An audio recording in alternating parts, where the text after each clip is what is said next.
Stay with the High Lord. You will be safe.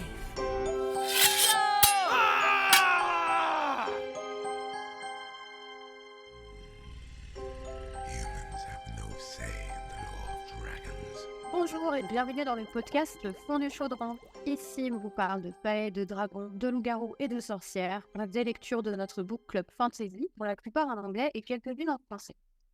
Le principe est simple, un thème, 4 lectrices. Je suis Lucie et je suis accompagnée de Blandine, de Claire et d'Oriane. Oriane est enfin sortie de son slop de septembre, merci à Quicksilver de Carriart.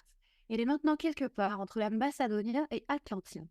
Elle réussit à lire tous les soirs presque sans s'endormir sur sa liseuse, ce qui est une prouesse en soi. Bravo Oriane et bonjour. Salut. Blandine lit tout et surtout n'importe quoi. Sur l'insistance du book club, elle s'est mise à lire Twilight par peur de perdre son statut de membre. Son ambition est d'arriver un jour au bout de sa pile à lire. Oh, joy trying. Salut Blandine. Salut. Claire ne lit pas très vite, mais c'est parce qu'elle s'attache émotionnellement au personnage des romans, donc elle n'est pas pressée de les quitter. C'est sans doute pour ça qu'elle a lu 4 fois Full Swing, et pas du tout parce qu'elle aime trop voir Aiden souffrir. Salut Claire. Bonjour. Quant à moi, je suis tombée dans l'enfer du combo repose liseuse et tourneur de page Bluetooth. Je n'ai donc pas quitté la position fétale et mon canapé depuis 2 jours. Salut tout le monde. Salut Lucie. Aujourd'hui, on vous propose un épisode sans thème particulier que nous avons sobrement intitulé Équinoxe d'automne. Parce que c'est un épisode où on va vous parler de nos lectures du moment, de nos recommandations 5 étoiles, de ce qu'on lit en fonction de nos humeurs, et puis aussi un peu de nos attentes quand on lit un roman. Donc cette fois, pas de pression, pas de spoiler, une petite respiration. On vous emmène dans le quotidien du groupe de discussion du Book Club, comme dans un trou de petite souris. Alors moi, je suis en ce moment dans le tome 2 de la saga Le sang et la cendre, donc en anglais Blood and Ash, je le lis en anglais, de Jennifer Armentrout. J'ai dévoré le tome 1 après un démarrage hyper laborieux parce que je crois que je suis restée genre à 10% pendant 3 mois dans ce livre. Et à un moment, je sais pas, genre, c'est parti quoi. C'était le bon moment, le bon livre. Je venais de lire Quicksilver. Bam, j'ai enchaîné. Et donc là, j'ai terminé le tome 1. Je suis quelque part entre un tiers et la moitié du tome 2. Autant je me suis vraiment bien amusée dans le tome 1, autant là, j'aime pas tellement le tour que le tome 2 est en train de prendre, pour plein de raisons. Et qu'est-ce qui te plaît alors, Oriane, là-dedans ? Le tome 1, je trouve que c'est une très bonne romantasy. Tu sens que tu es dans un... Je sais pas comment dire, mais tu sens que tu es dans un livre qui a installé le genre, parce que tu trouves dedans, avec une vraie fraîcheur, plein de trucs qu'on aime bien. L'héroïne, elle est futée. C'est vraiment très, très bien écrit. Et ça, c'est vraiment agréable. Elle a une vraie plume, Armentrout, et c'est bien... Tu retrouves ensuite des trucs un petit peu similaires avec Akotar, le fait que tu as une héroïne qui est en quelque sorte un peu hypersensible. Et donc, tu as beaucoup de finesse dans la description des réactions des gens, etc. Enfin, en un sens, c'est pas très fast-paced, donc ça va pas, l'intrigue avance pas très vite, mais aussi parce que tu es beaucoup dans ce point de vue de l'héroïne qui remarque beaucoup de petits détails, ce qui est pas... Disons que ça accélère pas le développement de l'action, quoi. Mais tu t'ennuies pas parce que, pour le coup, c'est un personnage qui est vraiment attachant, etc. Et je trouve qu'il y a le plot est bien, l'intrigue est bien, il y a vraiment une dimension politique qui fonctionne, il y a des beaux enjeux, des réflexions de fond qui tiennent la route, etc. Donc je trouve que ce tome 1, il est vraiment chouette en termes de construction. Peut-être que je vous en parlerai un petit peu plus tout à l'heure. Et alors le tome 2, pour l'instant, il est en train de me rendre complètement cinglée parce que tout ce qui avait été installé et qui en faisait une bonne romantasy à mon sens, donc c'est-à-dire cette espèce de très bon équilibre entre une relation entre deux personnages qui est chouette et qui évolue, etc., et qui comporte de l'inattendu, enfin, les ingrédients de base de la romance, en fait, d'une bonne romance, ils étaient vraiment bien équilibrés avec la partie, le plot fantasy, le world building, etc. Et dans le tome 2, tout ça se casse la gueule, mais en beauté. Il y a quasiment plus que la romance qui existe. Et la partie plot, elle progresse, mais alors vraiment à grands coups de pagaie, uniquement par des discussions entre les personnages. Et enfin, c'est pas ça un plot qui progresse, quoi. Ça fait 40% que je suis dedans. ils ont toujours pas quitté le putain de fort où ils ont fait escale, quoi. Enfin, à l'aide, quoi. Faites quelque chose, sortez-les de là, quoi. Il faut une intervention en élitreuillage, trouver un truc, quoi. Et après, l'autre truc qui est un petit peu frustrant avec ça, c'est que autant ça apparaît pas tellement dans le tome 1, c'est que dans le tome 2, t'es un peu dans cette espèce de grand chelem de la romantaisie où on reprend tout ce qui existe dans les mondes de fantasy. On en parle dans la petite bulle du chaudron, donc l'épisode court qu'on a sorti sur Quicksilver. C'est chouette quand dans la fantasy, les auteurs, les autrices, on va surtout dire les autrices, font des choix et mettent pas tout dedans. Bon, bah, Armentrout, elle a pas trop fait de choix dans ce tome 2. Donc, je sais pas à quel point elle va s'en servir pour la suite. Pour l'instant, je suis assez partante pour continuer et terminer ce tome 2. Mais j'ai pas tellement de certitude que je vais aller sur le tome 3. Voilà, j'en suis là. Et toi, Blandine, tu lis quoi en ce moment? Alors moi, en ce moment, je lis L'Empire des Ouragans de Alexiane Delis, qui vient de sortir le 17 octobre aux éditions Michel Lafon. C'est une autrice française que j'apprécie particulièrement. C'est assez rare que je lise des autrices françaises et que j'aime beaucoup. Mais elle a sorti vraiment plusieurs sagas qui me plaisent énormément. C'est toujours du young adulte. Il n'y a jamais de smut dedans, mais moi, ça me va en fait quand on parle du postulat que voilà, c'est du young adulte, du moment que c'est du young adulte qui est bien construit, qui est pas naïf. Voilà, ça reste du behind closed door dans le sens où voilà, on sait qu'ils ont des relations, etc. dans la romance, mais voilà, elle va pas être explicite. Donc déjà, pour les gens qui justement n'aiment pas ce côté-là, ça peut être très intéressant. Moi, ce que j'apprécie chez cette autrice, c'est qu'il y a toujours un côté quand même très original dans ses plots. C'est des histoires avec des sirènes, l'autre avec des fées. Alors, le tout premier qu'elle a écrit, elle l'a sorti à 16 ans, un peu comme Mass. Donc, voilà. Là, c'était des fées. Et là, c'est encore autre chose. Je suis qu'au tout début du bouquin. Le premier trope, c'est un mariage arrangé, qui, moi, à la base, me fait pas forcément rêver, mais comme là, c'est pas présenté en mode c'est un mariage arrangé et l'héroïne est absolument contre et il y aura clash, bah, je me dis vers quoi ça va mener. J'ai déjà vu des reviews de gens qui l'avaient lu en avant-première et la phrase qui est revenue, c'est que l'héroïne, enfin, le héros masculin est un green flag ambulant. Alors moi, du coup, je suis partante en fait. On n'en a pas souvent. On n'en a pas souvent et c'est vraiment ce qui est revenu. Donc voilà, moi ça m'intéresse. Et a priori, il y a une histoire de dragon, mais pas du tout à la Force Wing. Donc très clairement, je pense qu'elle a été inspirée par la sortie de Force Wing parce que voilà, il y a un engouement sur ce genre d'histoire. Mais voilà, moi j'ai envie de savoir ce qu'elle en a fait. Et ma mère l'a lu déjà. Genre, il est sorti le 17 octobre. Je lui ai offert son exemplaire dédicacé parce qu'elle adore cette autrice aussi. C'est moi qui lui ai fait découvrir, mais depuis, elle est encore plus accro que moi. Et je lui ai offert son épisode dédicacé le week-end dernier. Et elle est revenue mardi avec en me disant j'ai fini. Trop bien. Ok. J'adore. Et c'était trop mignon. Et du coup, je crois qu'elle n'a qu'une hâte, c'est que je termine pour pouvoir m'en parler. On va pouvoir le lire et l'inviter au podcast pour qu'elle en parle avec nous. Oui. Et toi, Claire? Alors moi, en ce moment, je lis 2 livres un peu en parallèle. Enfin, j'en écoute un en audiobook et l'autre, je le lis. Et Intermezzo de Sally Rooney. Et en même temps, je lis une fanfiction Dramion. Donc, pour ceux qui connaissent pas, c'est des fanfictions écrites par des fans de l'univers Harry Potter qui prêtent des romances à Drago Malfoy et Hermione Granger. Mais bon, là, je suis un petit peu en slump. J'avance pas trop ni dans l'un ni dans l'autre. Mais bon, pourtant, ils sont chouettes tous les deux. Mais c'est peut-être juste dû au fait que je sors d'une romance d'Hazelwood assez facile et que là, le changement d'ambiance dans les 2 bouquins en parallèle, c'est un peu raide parce que Intermezzo, pour l'instant, c'est très chouette, mais bah, ça commence sur une histoire de deuil. Et ma fanfiction de Dramion, elle est pas très légère pour l'instant. Elle le sera pas, je crois, de ce que j'ai vu. Mais c'est pas Moi, très j'aime léger. j'aime bien que tu dises que ta fanfiction est pas légère alors que tu les choisis parce qu'elles sont genre lourdes. Ouais, mais Tu les choisis pour pleurer et t'es là, ouais, je sais pas trop dans quoi je m'embarque, c'est pas super léger comme thème. Max, c'est vrai, donc Ok. j'alterne avec des romances un peu. ton critère, c'est qu'il souffre. Est-ce que C'est vrai, bah là, je pense que je vais en avoir pour mon argent.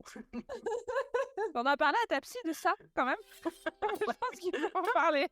de ce S'il thème. y a des recours, hein, franchement, je peux lui faire une petite liste. C'est vrai, bah, si vous avez des recos de Ramion joyeuses à me recommander, je prends aussi pour alterner.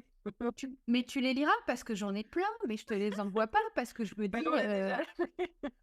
il y a pas assez de souffrance.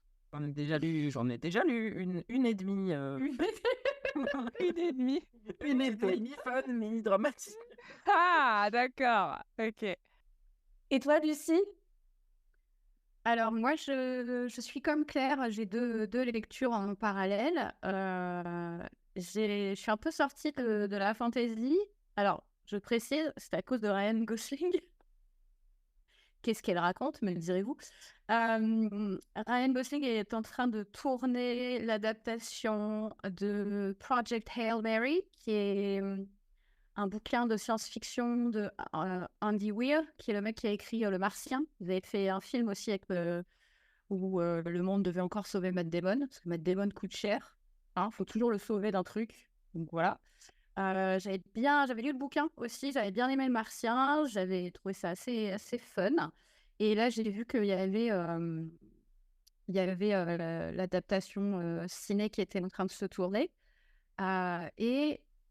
Comme ce bouquin était alors pas vraiment dans ma pile à lire, mais il était sous mon radar, on va dire, parce que c'est un auteur que je trouve ultra facile à lire, il y a toujours des trucs drôles dans ses bouquins, et j'avais vraiment bien aimé Le Martien en particulier. Je me suis dit, tiens, pourquoi pas? Ça va me changer un peu des lectures un peu moody que j'ai eues avant. Et pour l'instant, je m'éclate. C'est hyper drôle. On suit les aventures d'un prof de sciences, alors qui à la base est quand même a fait quand même des grandes études, etc.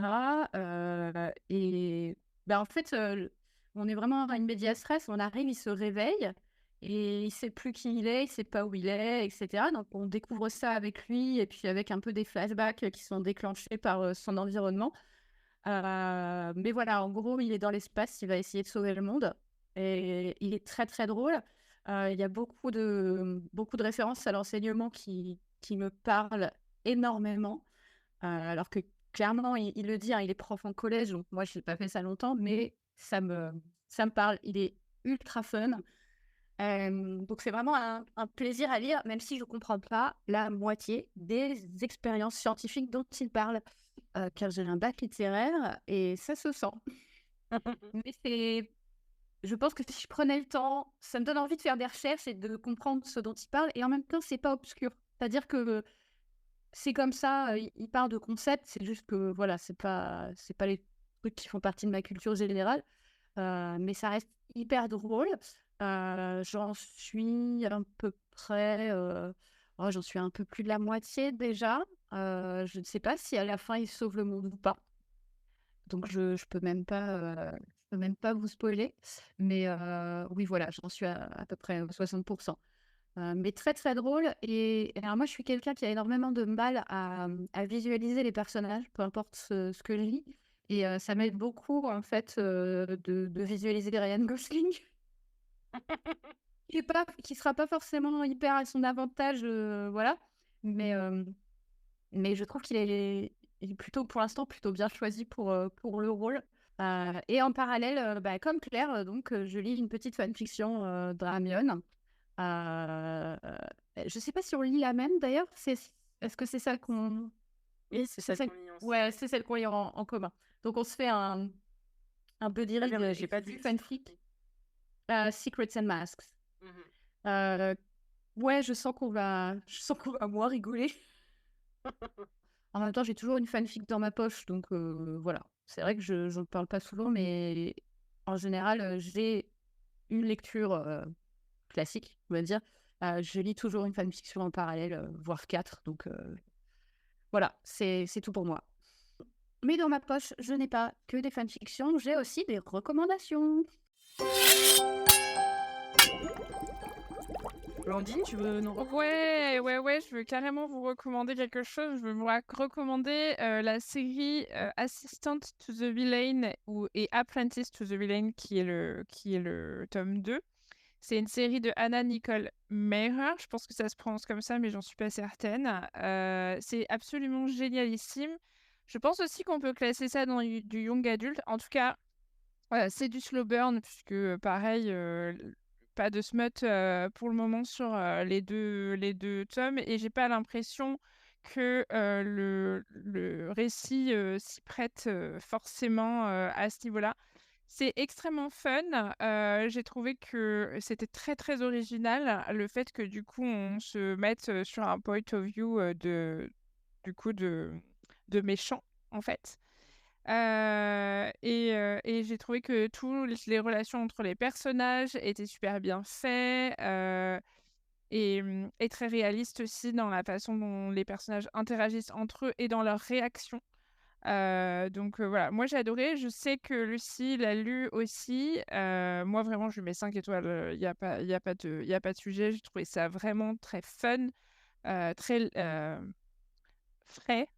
Et je vous le recommande les yeux fermés. Vous pouvez y aller. C'est très, très, très agréable à lire. Et du coup, je sais pas si Lucie, tu partages mon avis. Si tu as d'autres recommandations, toi aussi.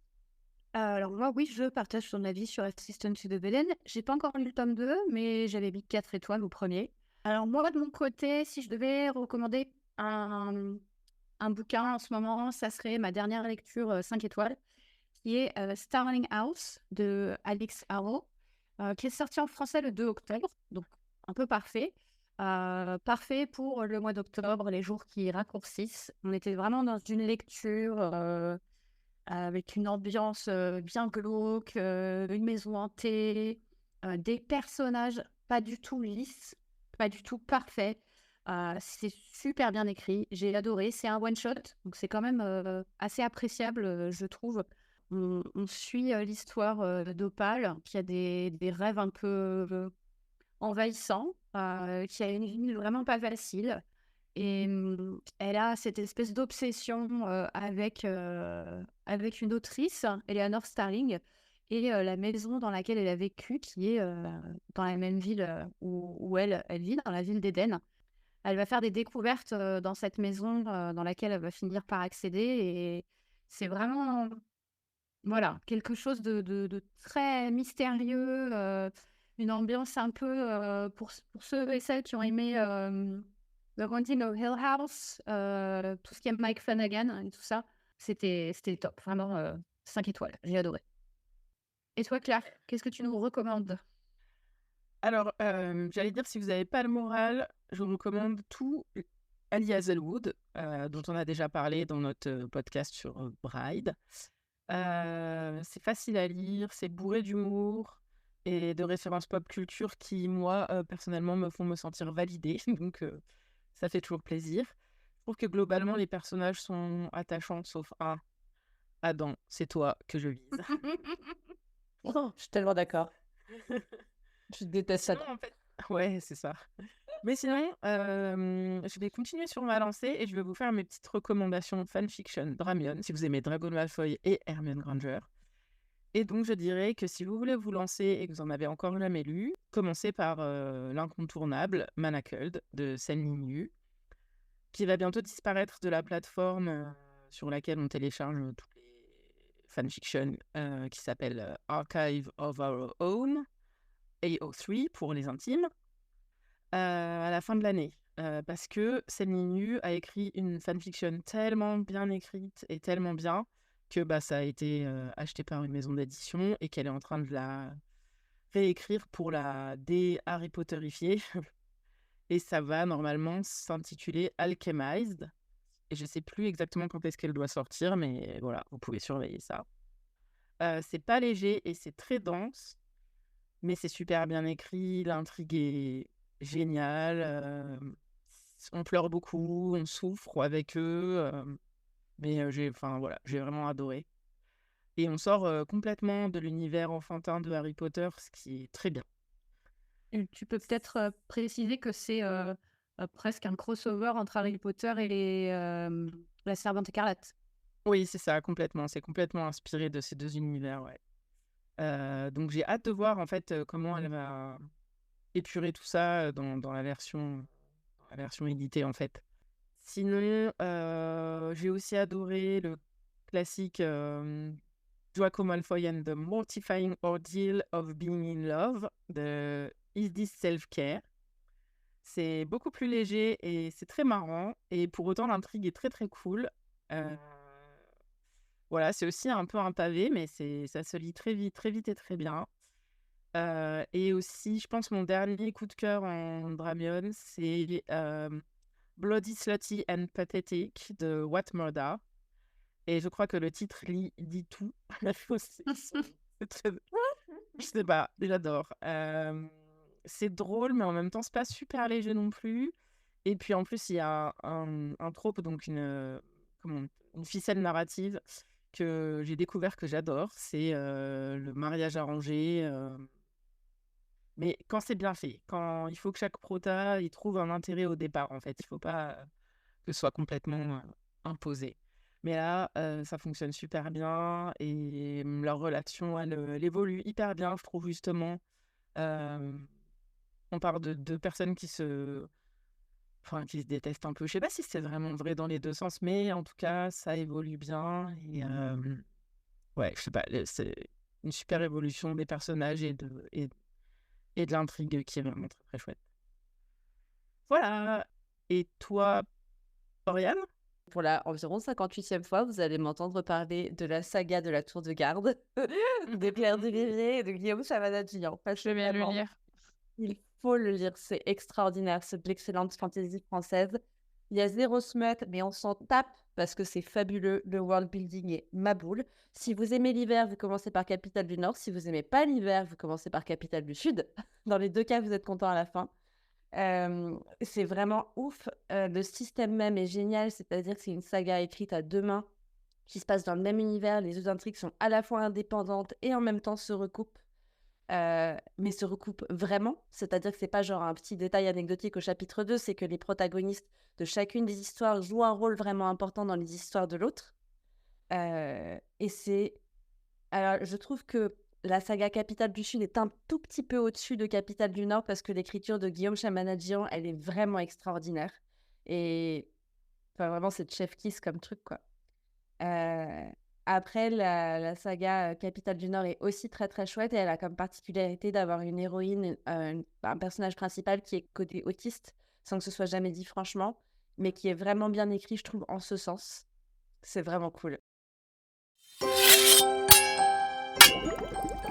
En fonction de votre mood, est-ce que vous avez des lectures? Est-ce que vous en avez pas? Est-ce qu'il y a des choses où vous n'avez pas forcément de lecture en fonction de vos humeurs, mais par contre, quand vous vous sentez pas très bien, vous relisez des bouquins? Je sais pas. Moi, j'avais envie de savoir ça, en fait. C'était assez intéressant pour moi, ça. Donc, je sais pas. Est-ce que tu veux commencer, Oriane? Je trouve ça pas facile de répondre à cette question. Moi, je suis pas sûre d'avoir qu'il y ait des trucs comme ça qui influencent mes choix de lecture. Donc ouais, j'ai jamais tellement pris le temps d'observer, tu vois.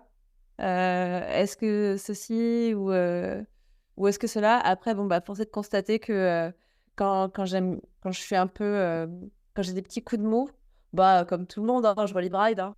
Il y a des gens qui relisent Bourdieu et nous on relit Bride. Ouais, c'est ça. Non, je dis comme tout le monde, je sais que c'est pas comme tout le monde. Je relis Bride et j'avoue que j'ai pas mal relu aussi Love on the Brain, donc les deux de Ali Hazelwood. Hein, donc je suis fondamentalement d'accord avec le take de Claire sur ça. Mais bon, de toute façon, on a l'habitude d'être d'accord depuis l'épisode sur Akotar, Claire et moi. On est en phase, tu vois. Mais ouais, Hazelwood, c'est un truc que je relis volontiers des passages par-ci par-là. Je pense que moi aussi, j'ai relu pas mal de Fourth Wing et de et de Iron Flame. Donc ouais, dans le doute, relire Hazelwood. Je vote pour aussi. Claire? Bah oui, bon, j'en ai déjà parlé, mais effectivement, quand t'as pas le moral, enfin, quand j'ai pas le moral, je me tourne facilement vers de la romance. Ou alors de la fantasy, mais pas trop drama. Faut pas que ce soit trop lourd. Donc pas de fanfiction dramieuse. Tu réserves ça pour les moments où tu es de bonne humeur. Ouais.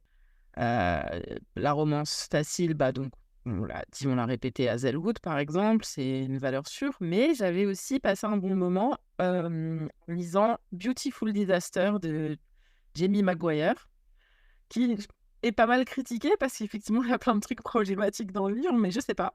Ça me fait un peu réfléchir au fait que en lecture, j'accepte des trucs que dans la vraie vie, j'accepterais pas du tout. Je tolérerais pas. Et même, je les aime bien. Donc, le héros dans Beautiful Disaster, et il prend des décisions à la place de la prota, il s'impose dans sa vie, il lui impose plein de trucs, il a vraiment un comportement très discutable, mais je l'ai kiffé dès le début, je l'ai trouvé trop marrant. Et du coup, j'ai bien aimé ce couple. Voilà. En plus, il souffre un petit peu à un moment, donc moi, j'étais contente. Oh là là, mais il faut vraiment qu'on fasse un truc avec toi en termes de thérapie. Hein. Mais ce que j'aime bien là-dedans, c'est que c'est un peu le mec, le beau mec qui cumule les conquêtes et tout, et puis il tombe sur cette meuf qui a l'air un peu random comme ça au début, enfin voilà, et elle lui résiste, et du coup il rame. Moi j'aime bien je sais pas, les gens, enfin que ce soit le mec ou la fille, mais qui d'habitude n'a aucun souci, rame bien, et que l'autre se fasse bien mériter. Ça me plaît. C'est ma lecture dodo. Je comprends. Merci Claire, parce que ça fait bientôt 15 ans que je lis et relis ce bouquin.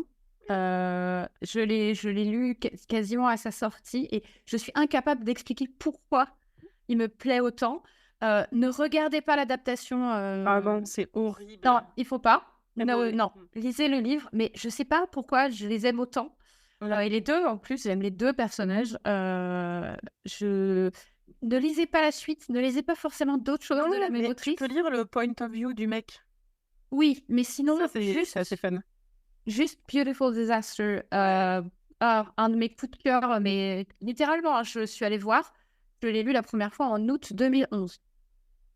Oh. Donc voilà, je l'ai relu plusieurs fois depuis et il est sorti en français, celui-ci, donc il est trouvable en français pour ceux et celles qui préfèrent. Mais voilà, pareil, c'était un coup de cœur et effectivement, je comprends totalement la recommandation. Cool. Et d'ailleurs, toi, c'est quoi tes lectures doudou, Lucie? Alors moi, je suis très saisonnière, mine de rien.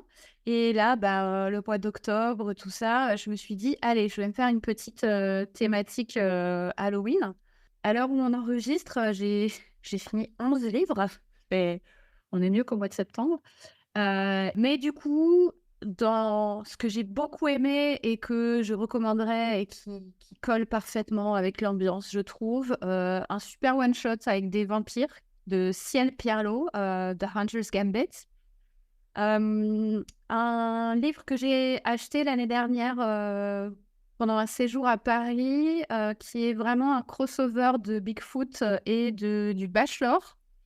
Donc peut-être, je sais pas, la 3e saison de La Flamme, qui s'appelle Patricia Wants to Cuddle de Samantha Allen. Donc Patricia veut faire un câlin. Vraiment très original. On suit le tournage d'un épisode de télé-réalité qui est littéralement le Bachelor, hein, vraiment.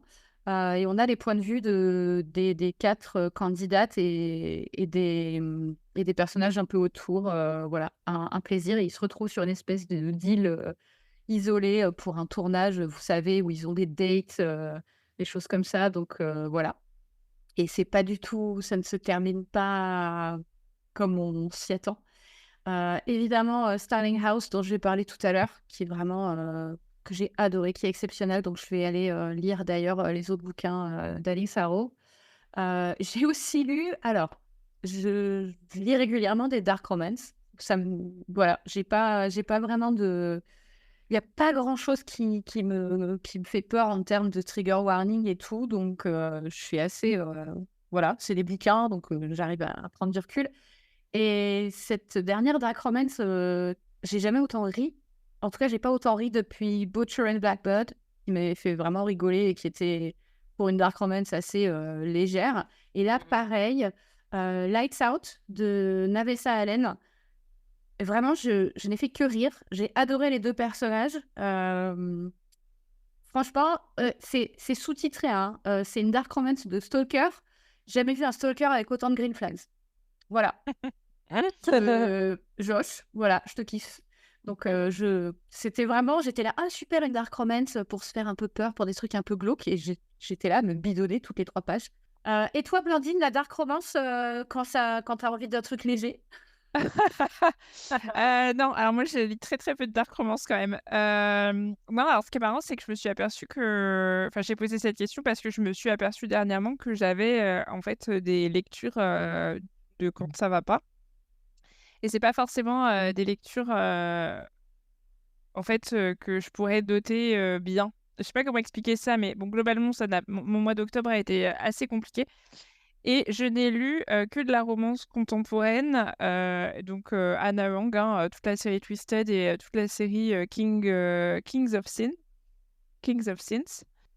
Et c'est abrutissant. C'est-à-dire que c'est pas de la bonne romance, c'est pas de la mauvaise romance. C'est vraiment être dans le canapé en face d'une télé-réalité en train de t'abrutir. Et j'ai gobé ça comme mais des Smarties. C'est débile. J'étais vraiment tellement abrutie par le truc. Et à chaque fin de roman, je me disais, c'est pas ça, faut que tu lises autre chose. Et non, je renchaîne sur le suivant de la série, voire sur une deuxième série parce que ça va pas. Et je me suis aperçue que j'avais eu une autre période dans ma vie où ça n'avait pas été super. Et à cette époque-là, j'avais lu un nombre de harlequins historiques, mais de ma boule. Mais de ma boule. C'est-à-dire que vraiment, tous les trucs sur la fille du Highlander, les trucs en Écosse, les machins, etc. Je suis très contente d'en être sortie sur cette fin du mois d'octobre, enfin. Et après, c'est marrant parce que ça ne me le fait que sur ce type de mood-là. Parce qu'effectivement, sinon, j'ai pas spécialement de lecture en fonction de... Enfin, voilà, si je suis joyeuse ou pas joyeuse, si je suis... Voilà, j'ai pas spécial... Ou si c'est printemps, ou si c'est l'automne, ou si... Voilà, j'ai pas de cycle. Un temps, je lisais des policiers exclusivement en été. Il y a vraiment un lien, je pense, entre l'humeur et la lecture, et c'est évident. On le voit d'ailleurs, parfois, on est là, oh là là, on a lu, quand on a enchaîné tous les Everflame, on n'en pouvait plus. Après, on était là, ok, je vais lire un truc un peu léger, un peu pour se vider un peu le cerveau, quoi. Et remarquez, c'est pareil sur Divine Rivals. Je crois que vous l'avez lu toutes. Oui, et on n'a toujours pas lu tome 2, alors que qu'on avait dit qu'on ferait un petit read et qu'on était à fond à la fin du premier. En plus, moi, je suis un peu trauma parce que c'est quand même le livre où je me suis retrouvée à pleurer dans mon train en allant bosser le matin et j'avais oublié mes mouchoirs et j'ai dû me moucher dans mes gants. C'est vrai. J'adore cette histoire, je savais pas. En fait, oui, non, t'étais pas encore dans notre tête. Mais j'avais envoyé des photos de moi pleines de morts et de larmes Ouais, aussi, c'est matin, ça. C'est vrai, à 7h30. Non, moi, j'ai pas pleuré, alors qu'il y a des livres qui m'ont vraiment serré fort la gorge, mais Divine Rivals n'a pas été jusque-là, mais j'ai quand même trouvé qu'il y avait des passages assez déchirants. On a fait le tour sur nos lectures doudou.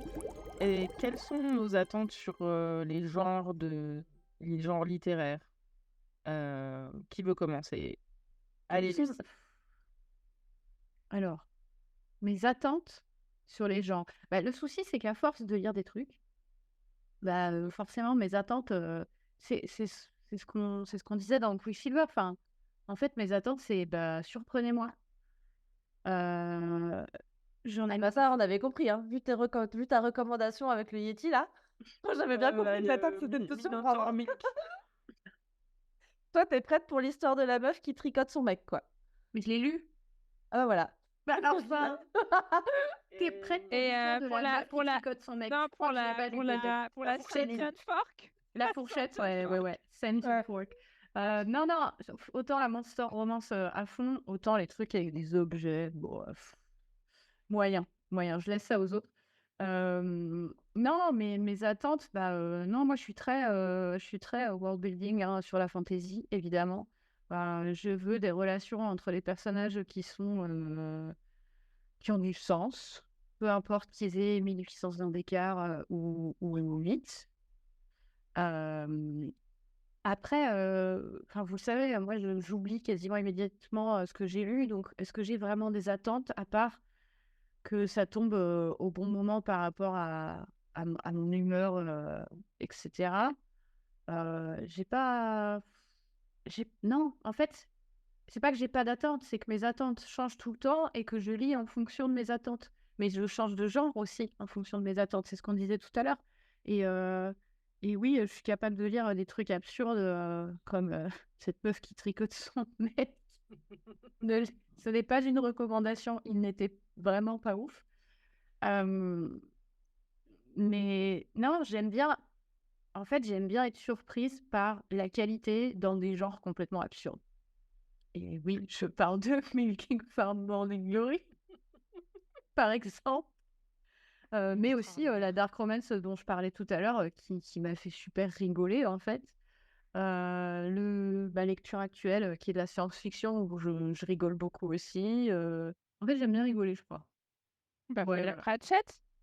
Oui, ouais, j'adore. J'adore. J'adore Pratchett. Moi, j'ai eu très envie de le relire ces derniers jours. Mm. En fait, j'aime bien le mélange des genres, je pense. Parce que la fantaisie plan-plan, bah, fantaisie... Et encore, la fantaisie de bonhomme, il y en a des très très bien. Mais j'aime bien les trucs où j'arrive à être un peu surprise et voilà. C'est pour ça que Quicksilver, au bout d'un moment, t'es là, il n'y a plus de surprise puisqu'il y a tout dedans. Donc, Blandine, toi, qu'est-ce que t'en penses? Parce qu'on en a déjà un petit peu parlé sur le groupe et t'avais commencé à nous dire que t'avais pas forcément les mêmes attentes pour un livre parce que tu le jugeais un peu à l'aune de son genre ou quelque chose comme ça. Oui, tout à fait. Moi, ça dépend vachement du genre du bouquin. Je vais pas attendre un développement de personnage de dingue sur de la romance contemporaine. Je vais pas attendre un plot de dingue sur de la romance contemporaine. Si c'est bien écrit, s'il y a une situation initiale qui est correcte. Alors moi, je suis pas du tout dark romance, je suis pas du tout bully romance, je suis pas du tout dans ce truc-là. Enfin, moi, j'aime bien les trucs green flag sur ce genre de trucs. Donc voilà, moi, je me suis satisfait assez facilement du genre.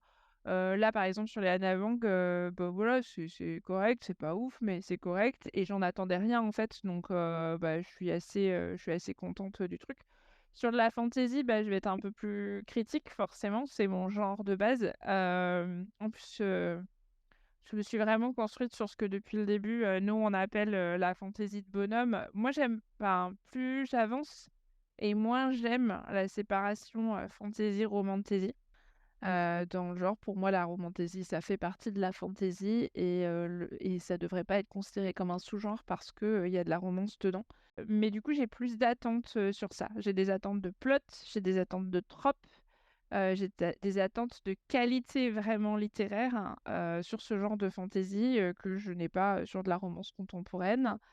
Et puis bah, après, pareil, quand je lis un roman policier, j'ai des attentes qui sont pas les mêmes que sur de la fantasy, sur les tropes. Moi, j'aime beaucoup sur les policiers les romans justement scandinaves, alors que j'aime pas du tout ceux sur, je sais pas, la mafia italienne ou russe, ou c'est pas spécialement mon truc. Mais pareil, je vais pas être critique de la même façon. Et c'est un peu comme quand tu lis un roman contemporain français.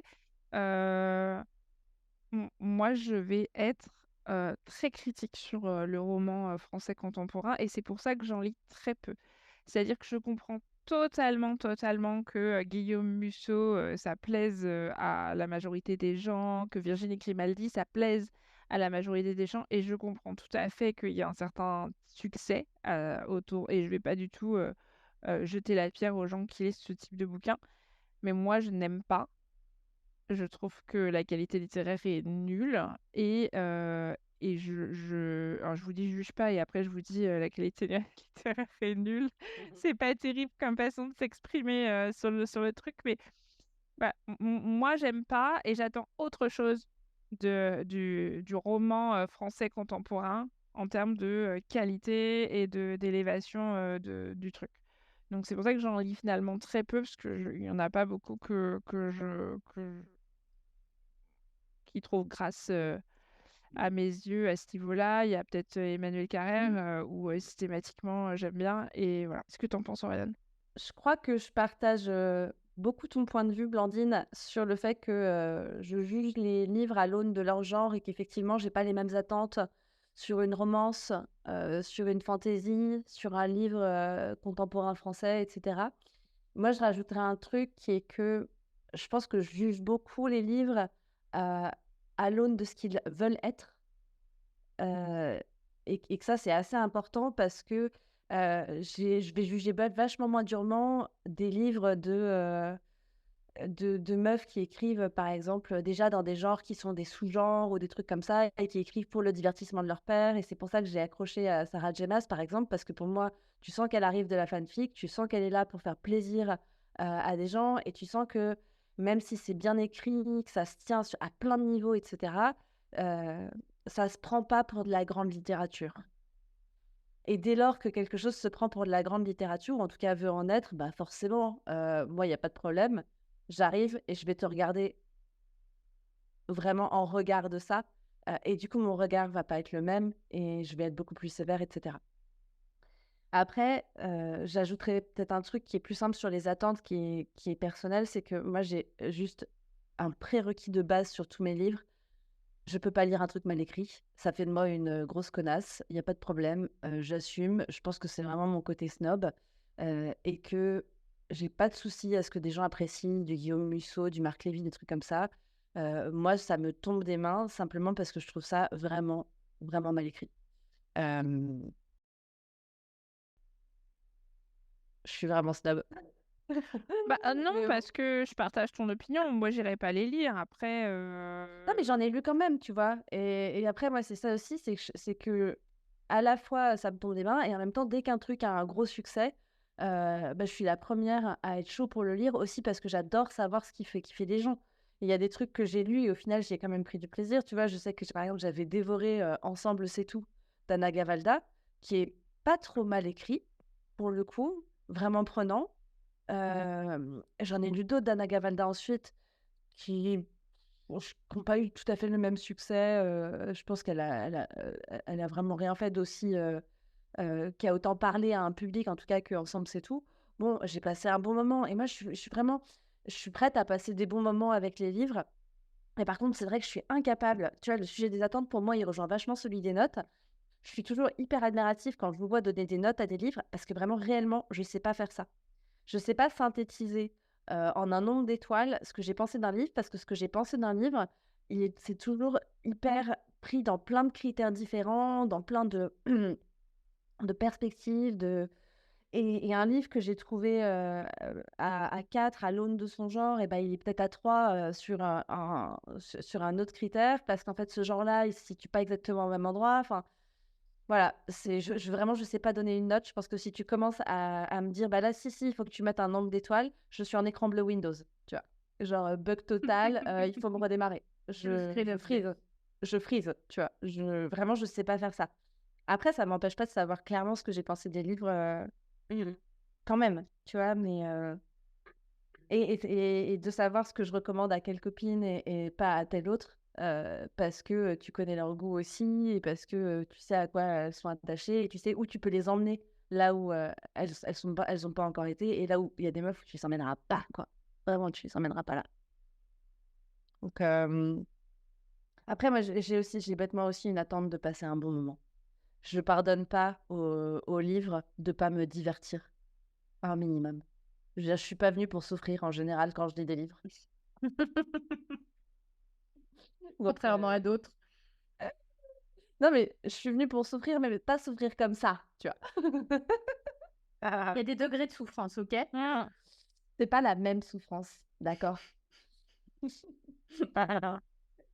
Mais ouais, voilà un peu comment moi je l'articule. Alors, c'est très confus, mais bon.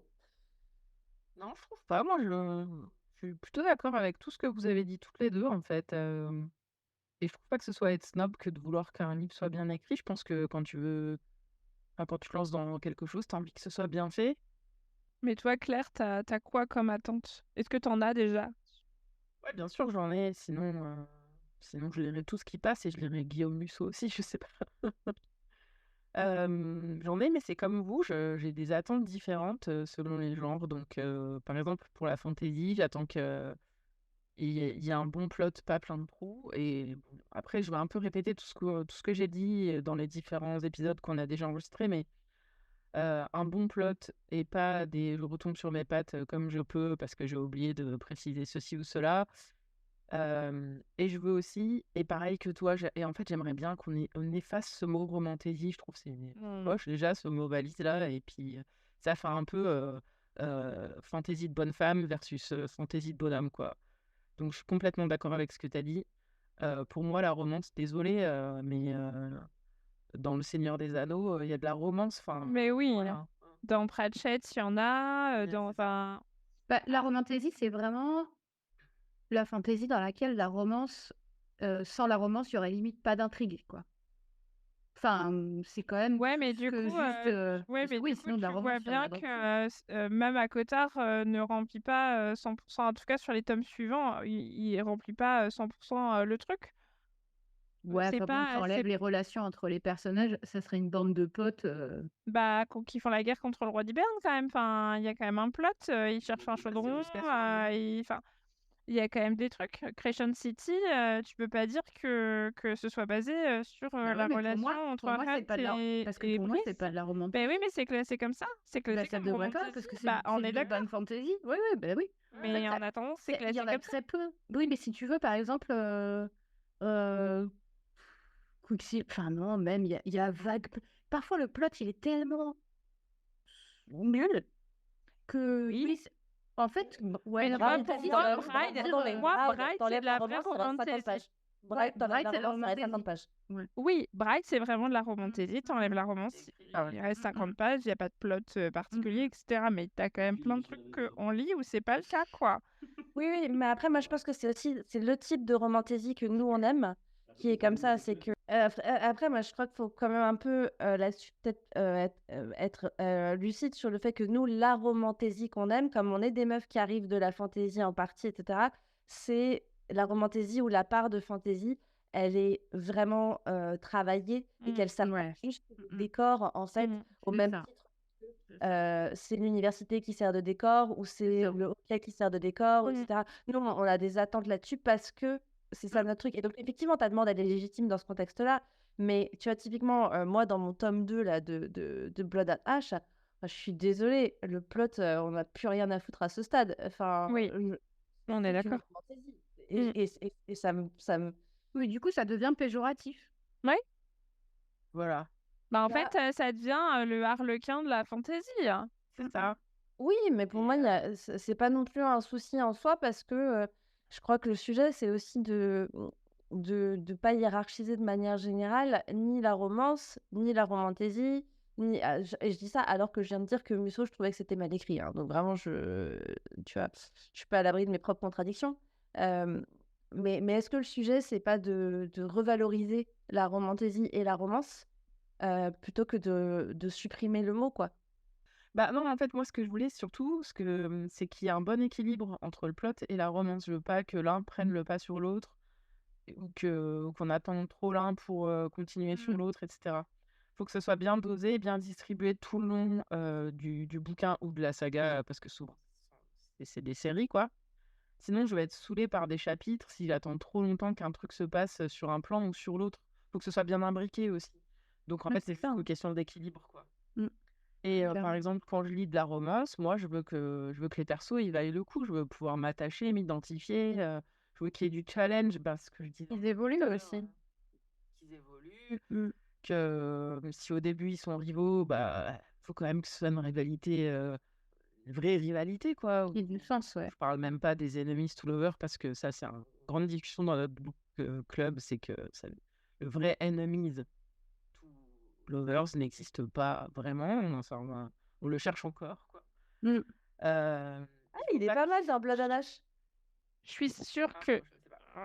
je sais pas. Je suis sûre on va, qu'il On va le trouver. existe et qu'on va le trouver. C'est juste qu'on n'est pas encore tombé sur le bouquin ou voilà. Mais je suis sûre qu'il existe et qu'on... Mais en fait, moi, ce que je me demande, c'est est-ce que c'est vraiment faisable de faire un vrai ennemi to lover, hein. Je pense qu'il y a des trucs qui ont été faits qui sont plus poussés que ce que nous on a eu pour l'instant et il y a moyen de moyenner des trucs. Mais de toute façon, comment ça s'articulerait? Parce que je veux dire, concrètement, quand c'est vraiment ton ennemi et que c'est vraiment genre le méchant de l'histoire, parce qu'il faudrait Ouais. que ce soit vraiment le méchant de l'histoire, Mm. euh, comment tu transformes ça, tu vois? Comment tu fais le shift? Mais le souci, c'est que pour la plupart des gens, Enemies to Lovers, c'est Roméo et Juliette. Oui. Alors que nous, ce qu'on veut, c'est vraiment genre que le méchant de l'histoire tombe amoureux de l'héroïne ou que l'héroïne soit la Mais méchante. C'est qu'avant, que, ils voilà. essayent de se buter. Mais qu'avant, ils essayent de se buter et que surtout, du coup, ce serait quoi la solution pour que ce serait qu'ils aient un ennemi commun contre Ouais, lequel ils soient un obligés mariage de faire arrangé. face ou un mariage arrangé ou un truc comme ça. Ça existe hein, dans Je les crois qu'il y romans en a anciens, un, il y en a pas un mal. qui existe comme ça, Non, sur mais un ça mariage existe. arrangé. C'est Oui. évident. C'est évident. Mais c'est juste, je trouve qu'avec la Est-ce qu'ils essayent fantaisie, en vraiment de fait, se buter? Tu vois. je sais plus. Mais le souci avec la fantaisie, c'est qu'on est vite rattrapé par le côté ah bah en fait, ils étaient destinés l'un à l'autre depuis Non, mais l'enfance. arrêtez avec le Matignon, hein, je te jure, hein. Vraiment, faut Ouais, c'est arrêter, ça. hein. C'est ça. C'est ça, c'est que C'est ça. l'aspect fantaisie rattrape, enfin rattrape avec des gros guillemets, quoi. C'est là, bah non, on croyait qu'ils se détestaient. Oui, mais en fait, c'est que il y avait un sort. Jamais, à aucun moment, ils disent, mais non, c'est parce que je la déteste, c'est une connasse, Hmm. ou un connard d'ailleurs. Bah, faut qu'on l'écrive. Bah, et globalement, en fait, dans un peu tous les styles, je voudrais des persos bien écrits et qui soient constants. Par exemple, bon, souvent dans la romance, des Shadow Daddy hyper mystérieux dans le tome 1 qui deviennent des lavettes dans le tome 2. Voilà.